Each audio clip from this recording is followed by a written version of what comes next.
जेठानी मेरी डेढ़ शानी। जूही अपनी जेठानी महक के पास जाती है और उदास खड़ी हो जाती है। जूही को उदास देखकर महक पूछती है, क्या हुई जूही, तुम कुछ उदास हो? सब ठीक तो है ना? नहीं, कुछ नहीं हुआ, बस ऐसे ही परेशान हूँ। अरे वही तो पूछ रही हूँ, तुम्हारी परेशानी का कारण क्या है? अंकित ने कुछ कहा है क्या? अगर कुछ भी कहा है तो मुझे बता दो, मैं बात करूंगी अंकित से।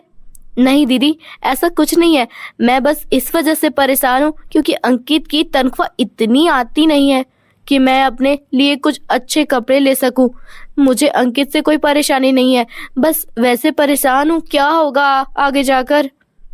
तुम कहीं जा रही हो क्या जो तुम्हें पैसे चाहिए? मेरी दोस्त की शादी है, बहुत अच्छी दोस्त है, दोस्त की शादी के लिए मेरे पास अच्छी सी साड़ी भी नहीं है, इसलिए मैं सोच रही हूँ शादी पर जाऊं ही ना। अरे ये क्या बात हुई, तुम्हारी दोस्ती इतनी अच्छी है और तुम नहीं जाओगी, उसे कितना बुरा लगेगा, उसके बारे में भी तो सोचो। दीदी मुझे पता है उसको बुरा लगेगा, मैं ऐसे ही पुरानी साड़ी में चली जाऊं तो मुझे भी बुरा लगेगा, और ऊपर से मैं ऐसे ही जाऊं, हालांकि वो मेरी सबसे अच्छी दोस्त है। तुम मेरी साड़ी ले लो, मेरे पास बहुत अच्छी साड़ी है, वो पहनकर तुम अपनी दोस्त की शादी पर आराम से जा सकती हो। अब नहीं नहीं दीदी, मैं आपकी साड़ी का क्या करूंगी, आप बुरा मत मानना, लेकिन मेरे माँ ने बचपन से मुझे यही सिखाया है कि किसी से मांग कर कपड़े ना पहनो। वैसे भी कोई बात नहीं, बहुत बड़ी बात है आपने मेरे लिए इतना सोचा। अरे ये तो बहुत ही अच्छी आदत डाली है तुम्हारी माँ ने, लेकिन मुझे तो यही बेहतर लग रहा है कि तुम्हें अपनी दोस्त की शादी पर जाना चाहिए, और तुम्हारी यह उदासी मुझसे देखी नहीं जाती। बहुत शुक्रिया दीदी, आप तो मेरी बहुत फिक्र रहती है, लेकिन जो काम हमारे साथ में है ही नहीं उसको हम कैसे कर सकते हैं? मैं अंकित से पैसे को लेकर लड़ाई तो नहीं डाल सकती, जो है उसी में खुश रहना सीखना होगा मुझे।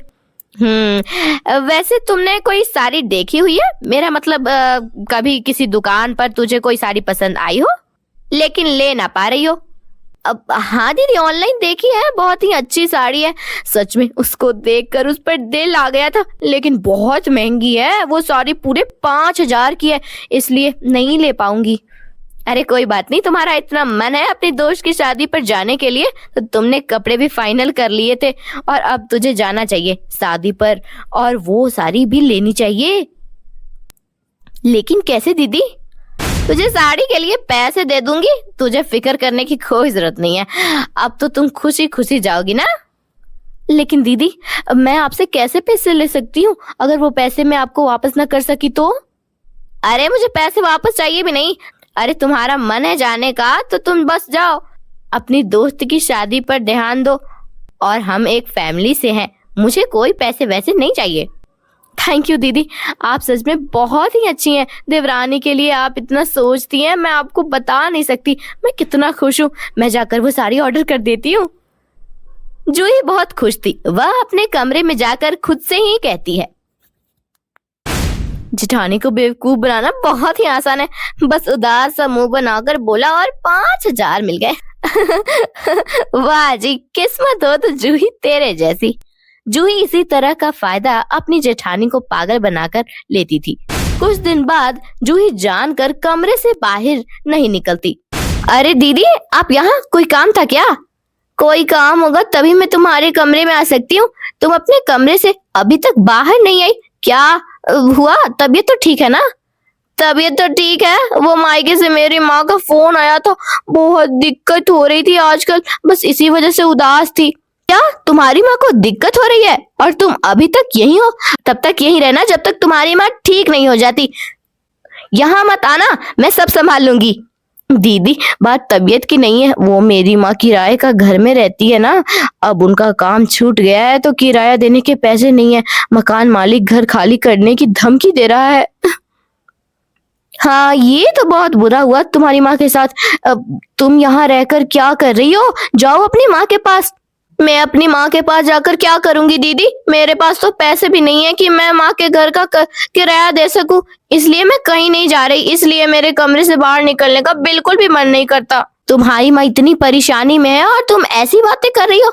मैं तुम्हें पैसे देती हूँ, 2 महीने का पूरा किराया दे देना, और हाँ अपनी माँ के लिए कुछ खाने के लिए भी फल वगैरह ले लेना। महक बगैर कुछ सोचे समझे जूही को पैसे दे देती है और देवरानी उन पैसों से खूब मजे करती है। ऐसे ही कई दिन निकल जाते हैं। कुछ दिनों बाद महक सास के पास जाती है और कहती है, माँ जी मुझे कुछ पैसे चाहिए, वो घर के राशन खत्म हो गया है तो मुझे कुछ सामान लेने जाना है। अरे बहू, मैंने कुछ दिन पहले ही तो घर के राशन दिलवाए थे।